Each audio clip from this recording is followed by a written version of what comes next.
story about the shooting, and that their story would include certain aspects of the video footage that was captured that evening and some analysis to that footage.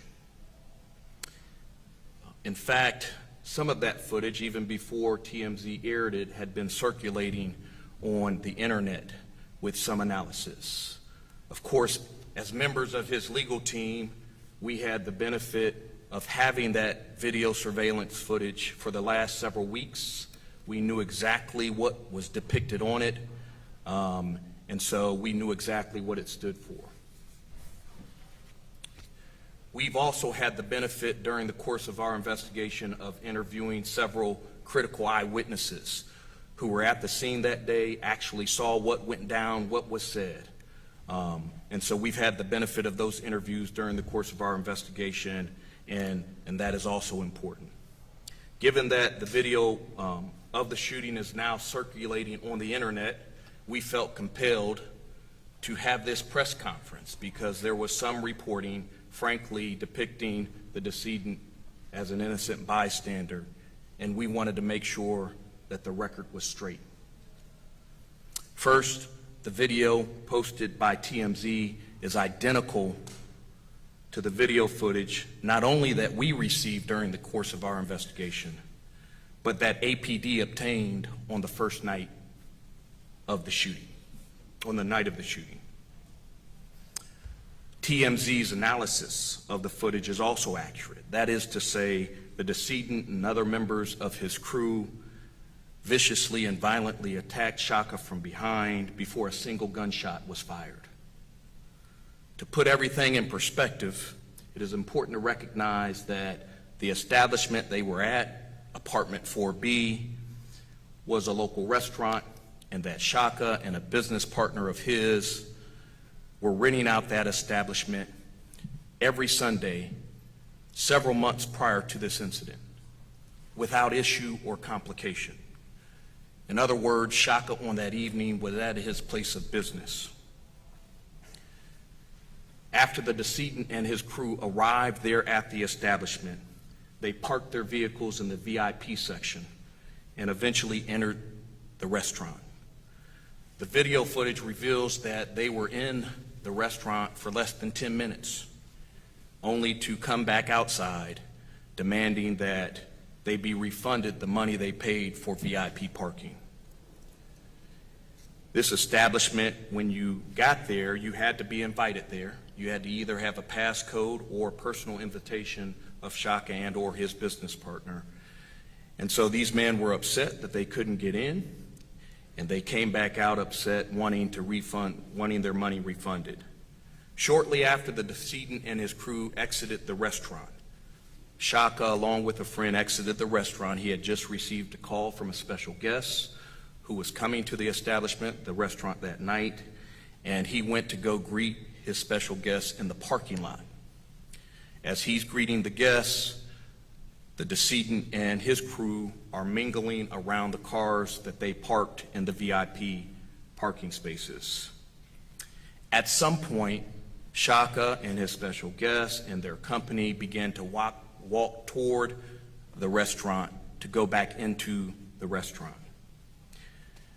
That is when Shaka was confronted by one of the crew members of the decedent. That crew member's name is Trayvon Robinson. The confrontation went very south very quickly. And as a result, Mr. Robinson began to reach for his waistband. Shaka, in an effort to try to de-escalate the situation, told the young man, "Don't reach for that," on more than one occasion, essentially trying to keep the peace and de-escalate the situation. That is consistent with who this man is. He's a man of peace. He's a son of this city. Everybody loves him. He is a beloved person here, and he is not a man of violence. Unfortunately, that didn't work. An independent eyewitness corroborates this fact. That independent witness was one of the valet attendees, doesn't know Shaka from Adam, doesn't know Tremaine Robinson from Adams. Simply refers to Shaka as the old guy and Tremaine Robinson as the young guy, but eventually says to the City of Atlanta Police Department, this witness says, "I saw Tremaine Robinson reaching for his gun. I believed he had a gun, and I overheard Shaka telling him, 'Put that ish away, put that ish away.'" The video then reveals that at some point, Mr. Robinson motioned to the rest of the decedent and his crew to come to his aid, and then chest bumped Shaka, making the first physical contact with Shaka, at which time Shaka grabbed Mr. Robinson and pushed him up against the car, and in an effort to ensure that he could not reach for his firearm. Seconds later, Shaka is viciously attacked from behind by the decedent and his crew, and in fact, the decedent is the second one to punch and kick and stomp Shaka as he falls to the ground, seeking to take a posture of coverage as he is at this point defenseless, fighting for his life. Fortunately, Shaka's assistant sees this violent assault against Mr. Zulu, and she runs to his aid. This is all captured on video. She jumps on the back of the decedent as he is kicking and stomping and punching Shaka, and begins to hit the decedent in the head and about the head, so much so in an effort to defend his life that it causes the decedent to focus his attention on her and turn to her. Interestingly enough, the initial instigator, Tremaine Robinson, also begins to focus his attention on Shaka's assistant and violently strikes her in the face on 2 occasions, causing her severe damage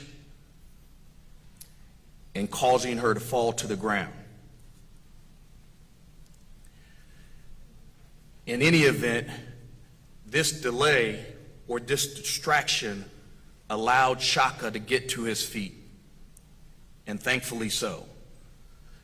Before he got to his feet, there are other witnesses who told APD that there was a large man with a gun in the center of this fight saying, "Get the F back, get the F back."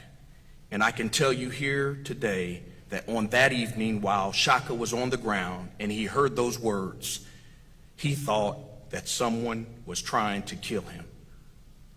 Why on earth would they need to get back and or clear the path other than to shoot and kill the person that they were attacking? In any event, Shaka gets to his feet in an effort to get back into the restaurant. But the fight's not over. It's a continuous event, and ultimately, as he gets to his feet, the decedent and Tremaine Robinson are right there charging Shaka to attack him again. This is after they have violently attacked Shaka's assistant.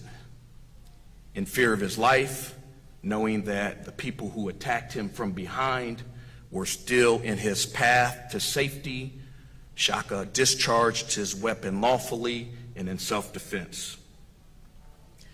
Milliseconds later, the shooter, Corey Crawford, who has yet to be apprehended or arrested, shot Shaka in the back, had managed to strategically position himself in between 2 cars to take cover, had pulled out his weapon before a shot had been fired, and ultimately, as Shaka shot his weapon in self-defense, he shoots Shaka in the back. Shaka, based on the adrenaline, doesn't know that he's immediately hit, but eventually knows it and eventually is able to get inside the restaurant. That is where his family and his friends call 911 and attempt to render aid. He is rushed to the hospital after having blacked out. And according to the medical professionals at Grady, he almost lost his life that night.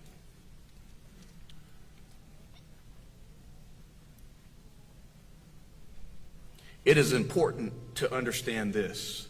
Based upon our communications in the community, it is our understanding that superiors of the Atlanta Police Department unfortunately were pushing to charge Shaka days after the shooting by only watching the video without interviewing any critical eyewitnesses to the scene.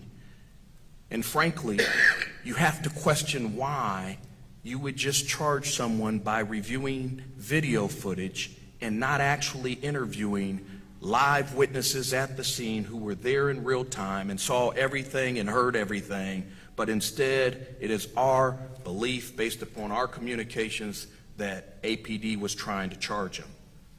Our team and others pleaded with the City of Atlanta Police Department to conduct a more thorough investigation and to slow the process down.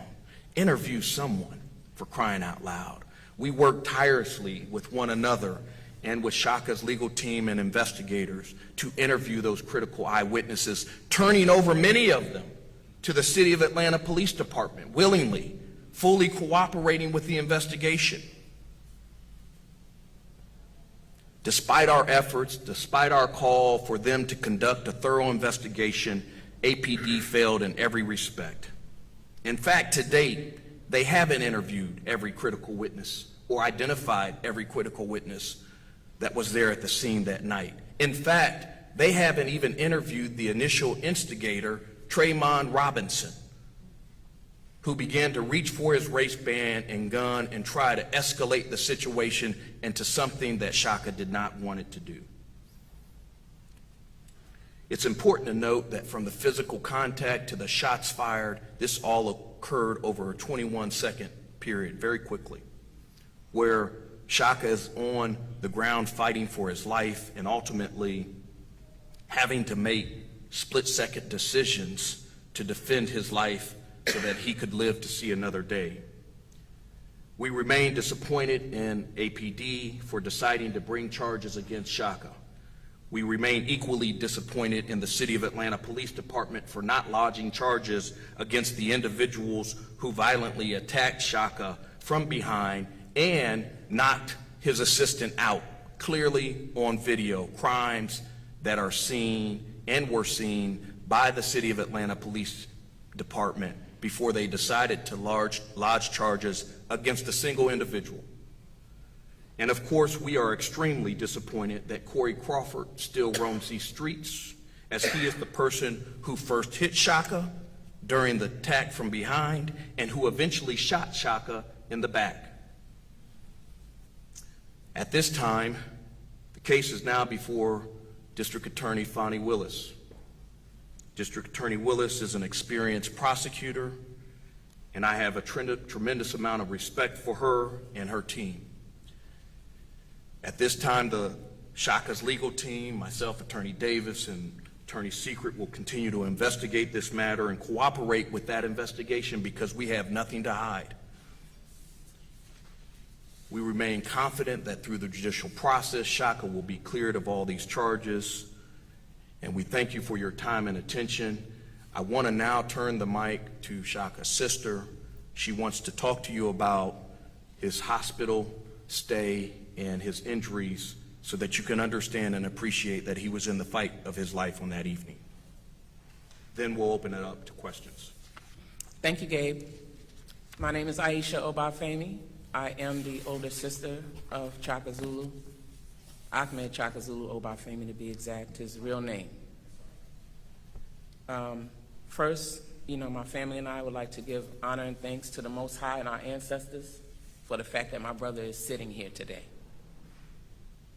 And be clear, you see him sitting, but he is still healing. My brother had to fight for his life that night. When I arrived at the hospital and was able to see him before he was taken to surgery, I touched his body It was so, so cold to the touch, eerily cold. The amount of blood that he had to receive was at least twice the normal circulating volume of a man his size. So you can only imagine how much blood he lost and how much they had to transfuse him with. Those first few days, weeks even, were very, very critical as he continued to fight for his life. While we prayed, stayed, waited, and watched for him to be able to open his eyes, to be able to attempt to communicate with us, and just to know that he was going to live. So as we sit here today, he is continuing to fight for his life. Because now we have to fight the fact, as Attorney Banks said, that APD has not done right by my brother, our family, the community. Shaka has been a son of Atlanta since he came here to go to college. He is well known in this community. His character speaks for itself. And he has always done what is right. What we want and what we demand is justice. We're still dealing with this traumatic experience, and it's just evolving every day that we see statements, interviews that people are doing, talking about how my brother should be treated, and the fact that no one else has had to answer at all for what they've done, what their actions are. This cannot and we will not allow it to stand. So we are thankful that he is here. We will continue to fight until justice is done. Thank you. We'll now turn it to questions.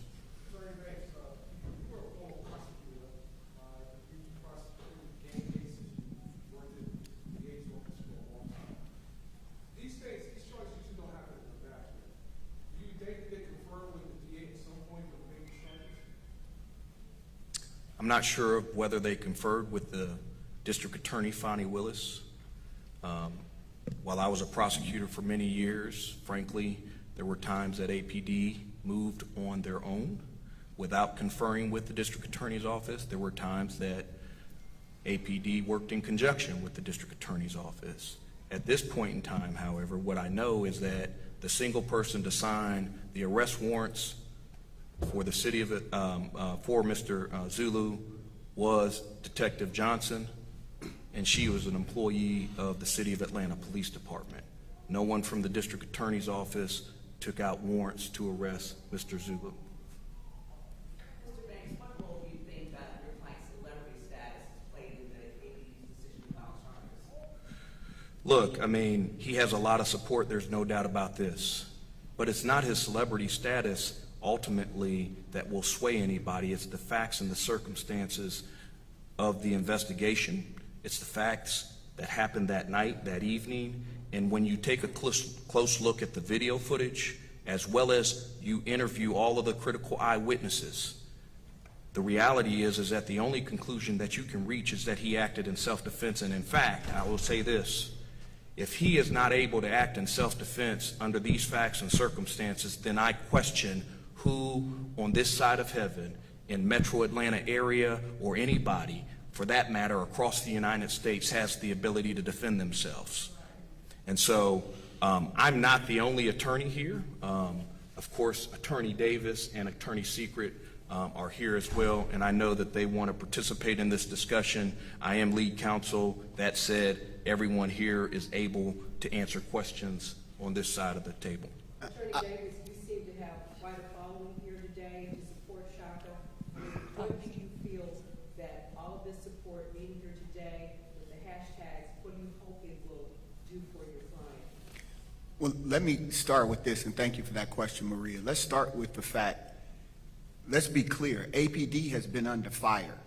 So we are not going to allow the fact that they have as many unsolved murders as they have, and they have failed this city on so many different levels, at the highest level. We're not going to allow them to use our client because of his celebrity status to somehow gain some favor.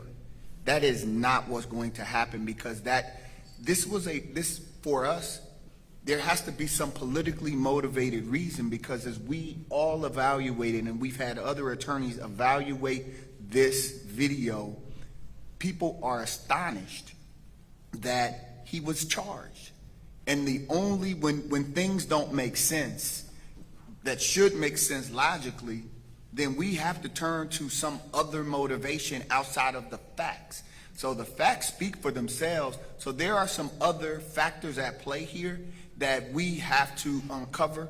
And it's really deeply unfortunate that this family of the deceased is being used in the way they're being used. APD is using them.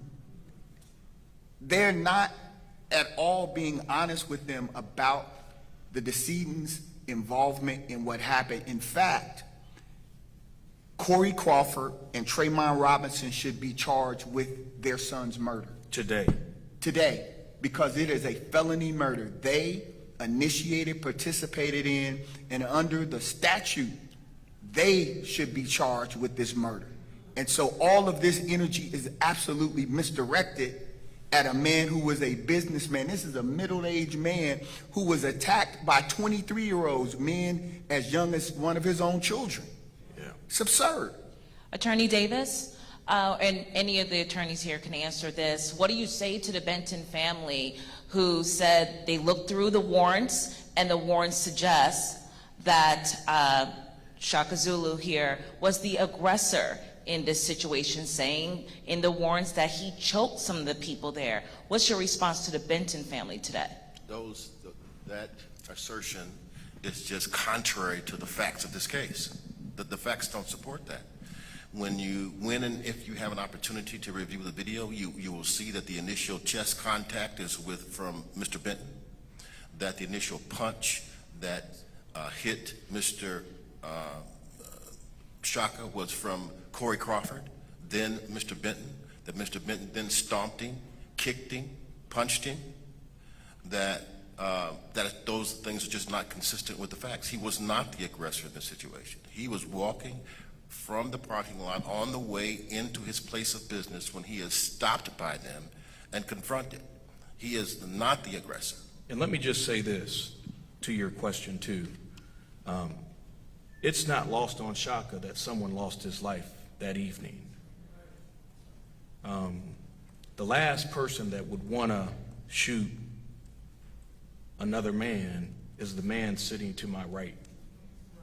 And so, as much as the Benton family has questions, and I can understand their pain and appreciate it, because I've represented many victims as a former prosecutor when I work these cases, the reality is this: affidavits don't always speak the truth.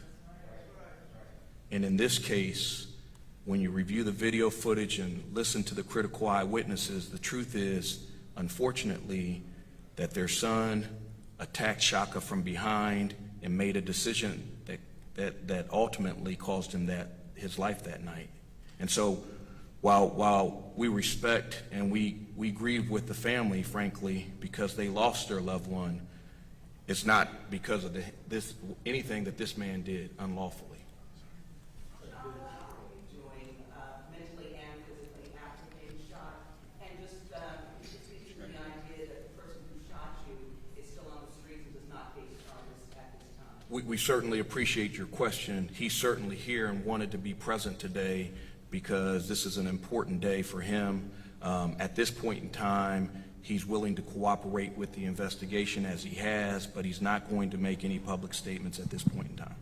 Gentlemen. Can you just maybe just remarks or comments as to other people who are supporting him, his message to the public, his supporters? I will say this, I know this, and he's here. He is so eternally grateful for their support.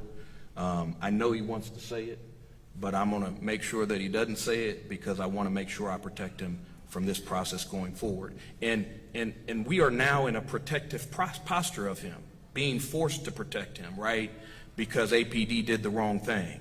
He cooperated fully with their investigation, and had they done the right thing, we as lawyers we wouldn't be holding this press conference, frankly.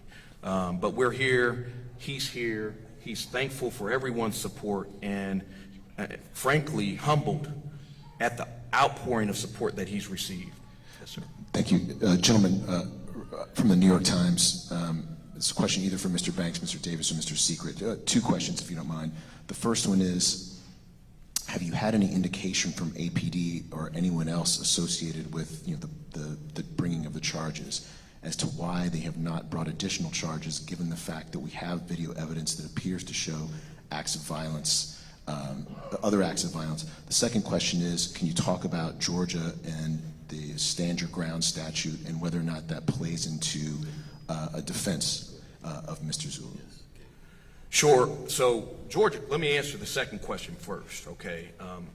Georgia courts don't speak in stand your ground terms. They use the traditional terms like justification and self-defense.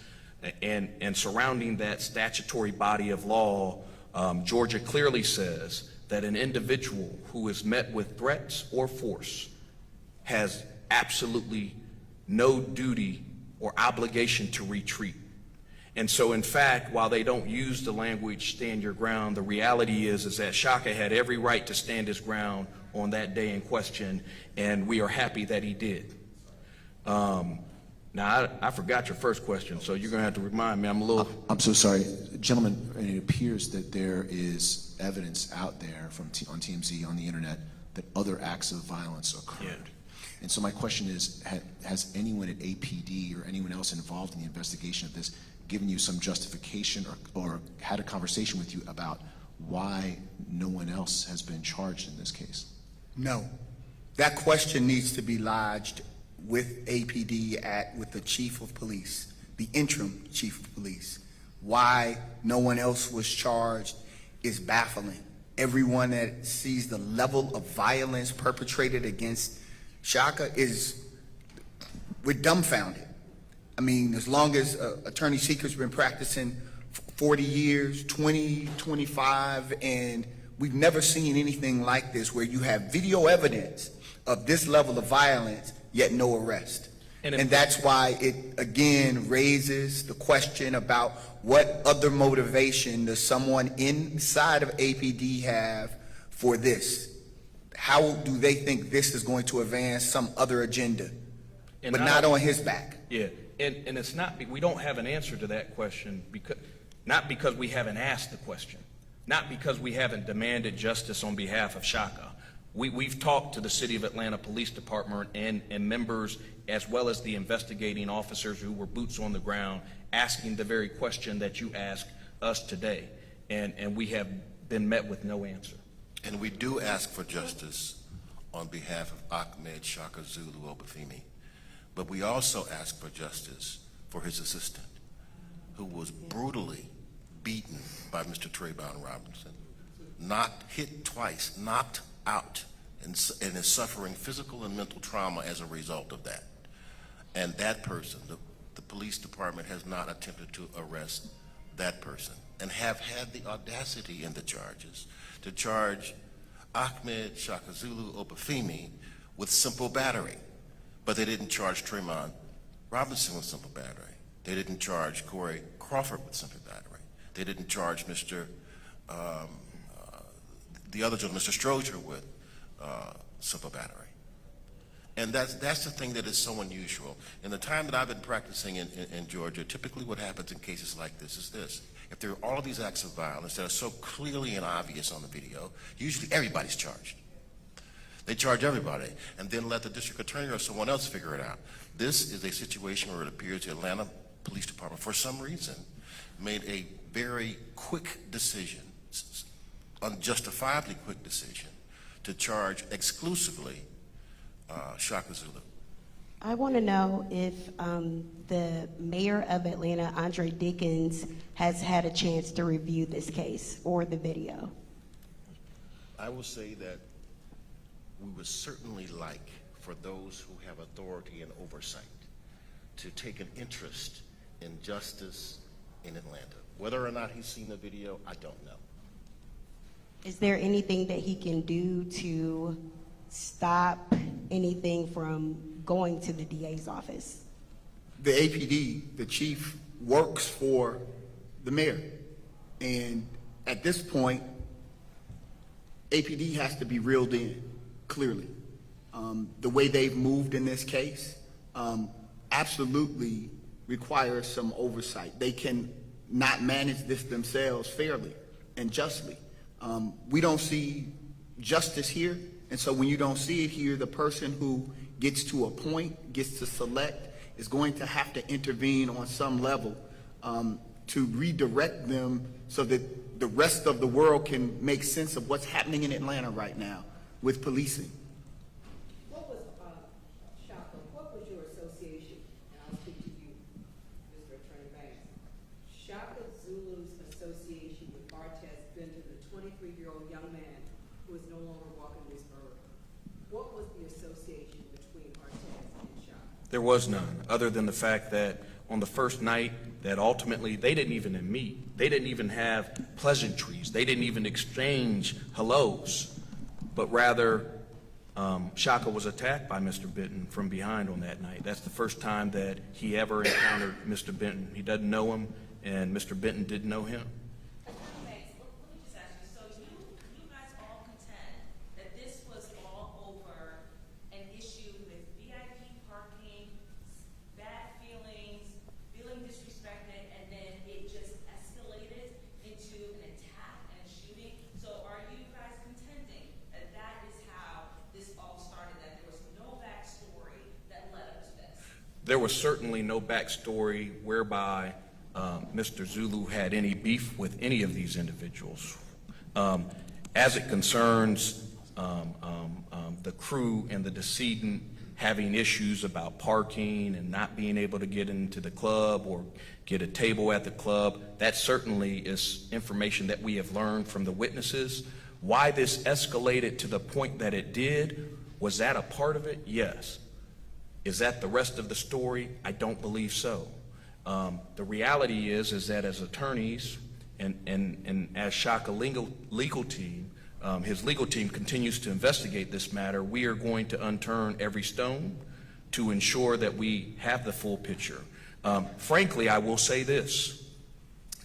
When you watch the video closely, what you see after the decedent and his crew exit the restaurant and the establishment is that they are gathered there in front of the cars, commingling as eventually Shaka walks out to go get his special guests.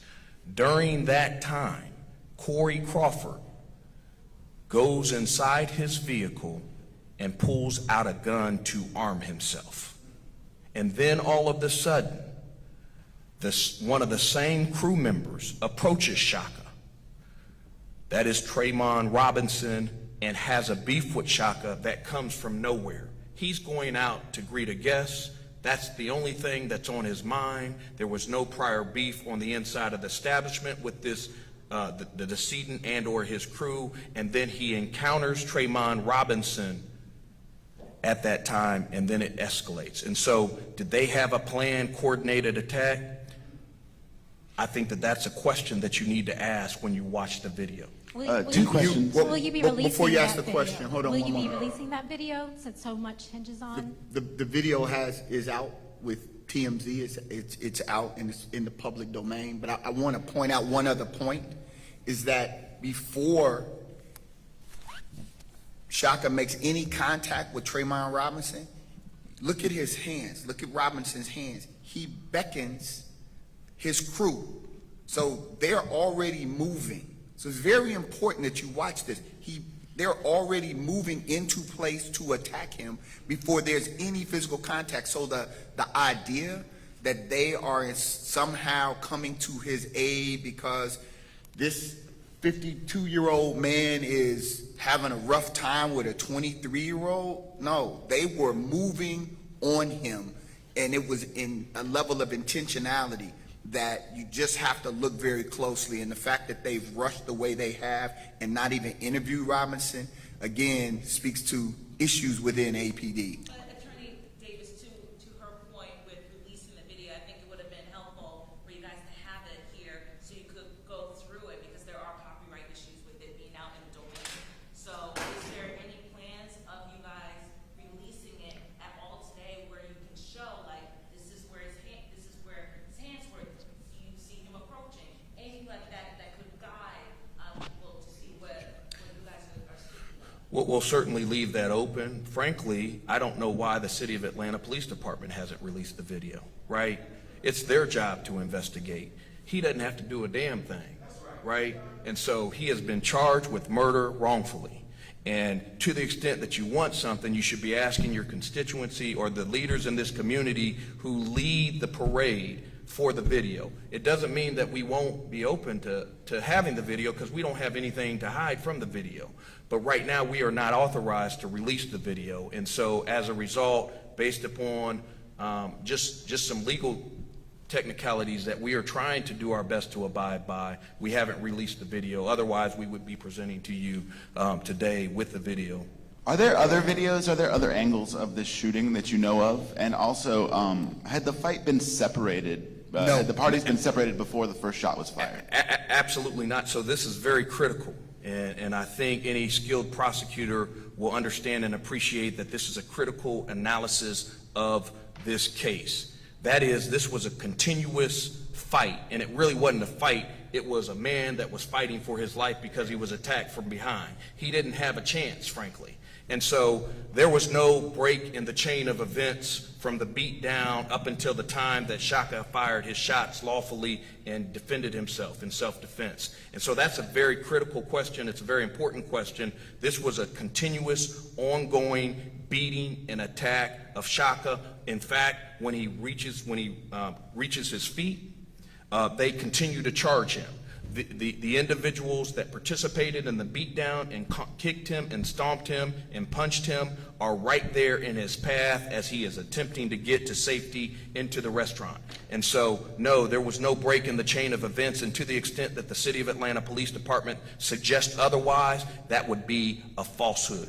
To the point of Shaka not having... The fact of the matter is that the length of time from the time that Tremont Robinson bumped Shaka in the chest until the shooting was 21 seconds. To the point of Shaka not having an obligation to retreat while being assaulted, aside from his name being, aside from his celebrity, do you think that his name being Obafemi makes this case a political case beyond just, because it's supposed to be a quote-unquote stand your ground state?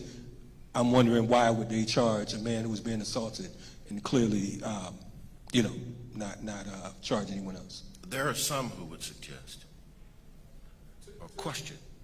To his point, the district attorney's been prosecuting a lot of individuals associated with the hip-hop community. Shaka is representing one of the biggest rappers in the world. Do you think There's no correlation between We don't what she's think so. doing with the hip-hop community and Chaka Zulu. We don't. I mean, there's just no correlation. He's not charged with RICO. He's not charged with gang charges. He's not a member of a criminal street gang. This is a professional businessman who's gone to college, educated himself, worked all his life, been a philanthropist in the community, given back to the community. And so there's no correlation between those indictments and the pending charges against Shaka at this point in time. We are able to agree in Atlanta, live right now on Facebook, covering this news conference, sir. And, it's all, when we talk about the video, it's all about interpretation.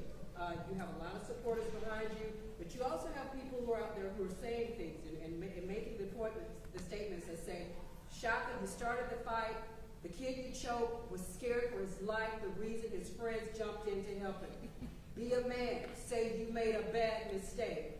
None of the people you and your group was fighting had a gun or shot a gun.